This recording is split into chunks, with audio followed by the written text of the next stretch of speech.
Değerli izləyicilər, videonu bəyənib kanala abunə olun ki, hər kəs son xəbərlərdən anında məlumatlansın.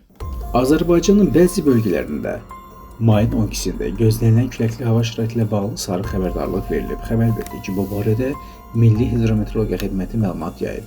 Belə ki, Quba, Qusar, Xaçmaz, Şabran, Siyəzər, Xızı, Qobustan, Daşkəzən, Duranboy, Naftalan, Gəncə, Kəlbəcər, Laçın, Zəngilanda sarı xəbərdarlığa uyğun olaraq şərq küləyi əsəcək. Küləyin sürəti 13,9-20,7 metr/saniyə təşkil edəcək. Özünüzü qoruyun. Paytaxtın Qaradağ rayonunda pəncərəsi ilə 37 yaşlı qadın 4-cü mərtəbədən yıxılaraq ölüb. Xəbər verilir ki, hadisə Ələt qəsəbəsində baş verib.